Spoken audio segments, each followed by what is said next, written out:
Hi குட்டீஸ், எல்லாம் எப்படி நல்லா இருக்கீங்களா? இன்றைக்கி நம்ம என்ன கதை பார்க்க போகிறோம்னாக்கா, ஒரு காட்டில் நடக்கிற சண்டை வந்துட்டு அந்த சண்டைக்கு நியாயம் கேட்கறதுக்காக நம்ம நாட்டில் வந்துட்டு மக்கள்கிட்ட கேட்க வராங்க. மக்கள்கிட்ட கேட்க வரும்போது இங்கே வந்து மக்களுடைய பண்பு என்னென்னு பார்த்துக்கிட்டு அவங்களே உணர்ந்து திரும்பி போகிறாங்க. இதில் எது சிறந்ததுன்னு சொல்லிட்டு அவங்களே முடிவு பண்ணிக்கிட்டாங்க கடைசியில். ஓகேவா? மனிதர்கள் சிறந்ததா இல்லை விலங்குகள் சிறந்ததான்னு சொல்லிட்டு. ஏன்னா நம்ம மனுஷக்குள்ள சண்டை வரும்போது நாய், பேய், மாடு, குரங்குன்னு சொல்லிட்டு நம்ம திட்டுறோம். அதுமாரி விலங்கு என்றைக்காவது திட்டுருக்குமா? திட்டாது. அதனால் வந்துட்டு யார் சிறந்ததுன்னு சொல்லிட்டு கடைசியில் தெரியும். இப்போது கதையை முழுசாக கேளுங்க. கேட்டுட்டு கடைசியில் வந்துட்டு நல்லா இருந்துச்சுனாக்கா சேனலுக்கு சப்ஸ்கிரைப் பண்ணுங்கள், ஷேர் பண்ணுங்கள், லைக் பண்ணுங்கள்.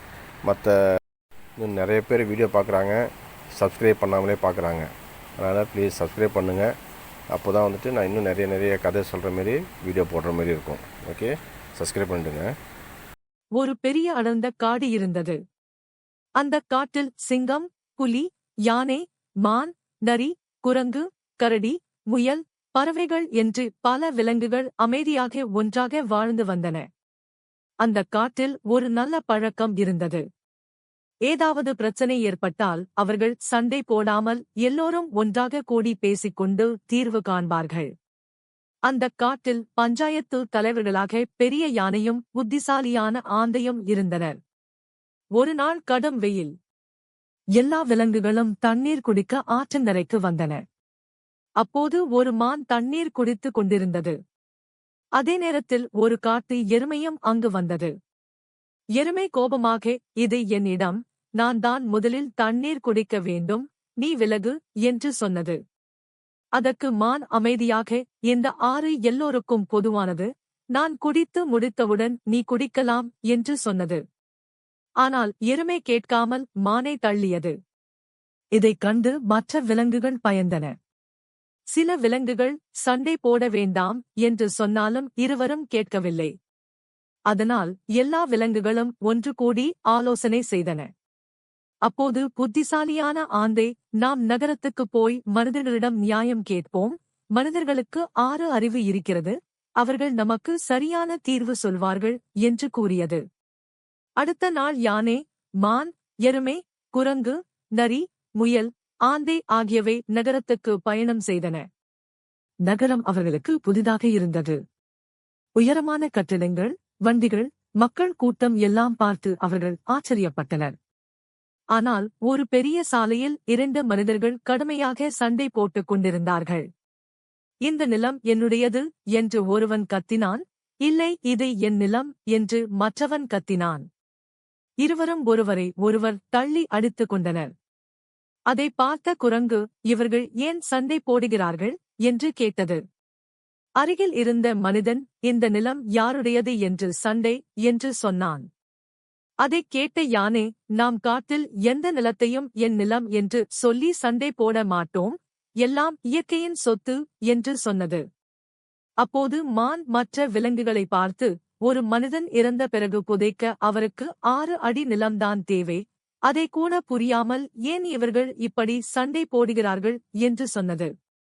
அப்போது யானை மெதுவாக, ஒரு கடல் ஒட்டிய காட்டில் வாழ்ந்து கொண்டிருந்த போதே அந்த நேரத்தில் ஒரு பெரிய சுனாமி என்ற பேரலை வந்து பல நகரங்கள், பல கிராமங்கள் அழிந்து போனது. லட்சக்கணக்கில் மக்கள் மாய்ந்து போனார்கள், ஏன் நம் விலங்குகளும் கொஞ்சம் அழிந்து போனது. இப்படிப்பட்ட சுனாமி மற்றும் கொரோனா போன்ற பேரிடர் காலங்களில் ஒரே குழியில் 50 பேரையும் 100 பேரையும் சேர்த்து புதைத்ததை நான் பார்த்தேன், அப்போதும் கூட மனிதர்கள் வாழ்க்கையின் உண்மையை புரிந்து கொள்ளவில்லை என்று சொன்னது. விலங்குகள் எல்லாம் அமைதியாக ஒன்றை ஒன்று பார்த்தன. அவர்கள் இன்னும் கொஞ்சம் தூரம் சென்றபோது ஒரு பூங்காவில் சில குழந்தைகள் ஒரு சிறிய நாயை கல்லால் அடித்து துன்பப்படுத்திக் கொண்டிருந்தார்கள். நாய் கத்திக்கொண்டு ஓட முயன்றது. அதை பார்த்த மான் மிகவும் வருந்தி, அந்த நாய் என்ன தவறு செய்தது என்று கேட்டது. முயல், நாம் காட்டில் ஒருபோதும் இப்படி பலவீனமான உயிர்களை துன்புறுத்த மாட்டோம் என்று சொன்னது. ஆந்தை மெதுவாக, மனிதர்களுக்கு 6 அறிவு இருக்கிறது, ஆனால் சில நேரங்களில் அவர்கள் அந்த அறிவை சரியாக பயன்படுத்துவதில்லை என்று சொன்னது. அவர்களுக்குள் ஏதாவது சண்டை வந்தாலே நாய், நரி, குரங்கு, பன்றி என்று நம் விலங்குகளை வைத்துதான் திட்டுகிறார்கள். நாம எப்போதாவது நமக்குள் சண்டை வந்தால் அந்த மனிதர்களைக் கொண்டு திட்டி இருப்போமா? இல்லை, இல்லவே இல்லை. என்னத்த சொல்றது? அதற்குப் பிறகு விலங்குகள் ஒரு பெரிய மரத்தின் கீழ் உட்கார்ந்து பேசின. யானை, நாம் மனிதர்களிடம் நியாயம் கேட்க வந்தோம், ஆனால் இங்கே நாமே ஒரு பெரிய பாடத்தை கற்றுக்கொண்டோம் என்று சொன்னது. நரி, மனிதர்களுக்கு அறிவு அதிகம் இருக்கிறது, ஆனால் சில சமயம் அவர்கள் அந்த அறிவை தவறாக பயன்படுத்துகிறார்கள் என்று சொன்னது. ஆந்தை, நாம் விலங்குகள், நமக்கு 5 அறிவுதான், ஆனால் நாம் ஒருவருக்கொருவர் உதவுகிறோம், தேவைக்கு அதிகமாக எதையும் எடுத்துக்கொள்ள மாட்டோம், இயற்கையை காக்கிறோம். ஆனால் மனிதர்களுக்கு 6 அறிவு இருந்தாலும் அவர்கள் சண்டை, பேராசை, கோபம், சாதி, மதம் போன்றவற்றில் சிக்கிக் கொள்கிறார்கள் என்று சொன்னது. இதைக் கேட்ட விலங்குகள் எல்லாம் சிந்தித்தன. நமக்கு பசித்தால் காட்டில் எங்கே வேண்டுமானாலும் எது வேண்டுமானாலும் இலவசமாக சாப்பிடலாம். ஆனால் அவர்கள் வெளியில் சென்று எதை சாப்பிட்டாலும் அந்த உணவுக்கான மதிப்பு தவிர கூடுதலாக GSTயும் சேர்த்து கட்டி செலவு செய்து சாப்பிடுகிறார்கள். கடவுள் இருக்கான் குமாரு. ஆம், கடவுள் எப்போதும் நம் பக்கம்தான். பின்னர் எல்லோரும் மீண்டும் காடு திரும்பினர். அங்கு எல்லா விலங்குகளும் ஒன்று கூடியிருந்தன. யானை நகரத்தில் பார்த்த அனைத்தையும் விளக்கமாக கூறியது. அங்கிருந்த அணில் சொன்னது, இனிமேல் மனிதர்களுக்குள் சண்டை சச்சரவுகள் வரும்போது நம் விலங்குகளை வைத்து திட்டினால் பெரும் போராட்டம் செய்யணும். கடும் நடவடிக்கை அவர்கள் மீது எடுக்கணும் என்றது. அப்போது யானை சொன்னது, அவர்களுக்குதான் அறிவில்லாமல் நம் பெயர்கள் கொண்டு திட்டுகிறார்கள். நாம் அவர்களிடம் போராடினால் நமக்கும் அவர்களுக்கும் என்ன வித்தியாசம்? திடீரென்று மானும் எருமையும் முன் வந்தன.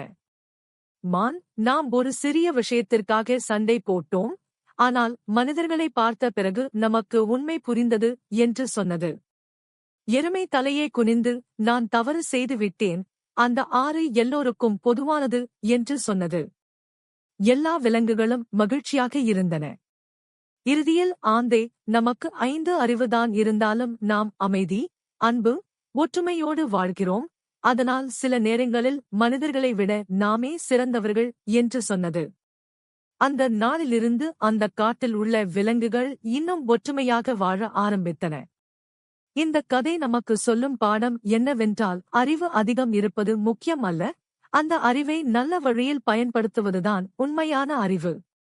இந்த கதை உங்களுக்கு பிடித்து இருந்தால் அனானா கிட்ஸ் வீடியோஸ் சேனலை சப்ஸ்கிரைப் செய்யுங்க, அதிகமாக ஷேர் மற்றும் லைக் பண்ணுங்க ப்ளீஸ். மீண்டும் இன்னொரு நல்ல கதையுடன் உங்களை சந்திக்கிறேன். பாய் பாய் பாய். Subscribe to my channel.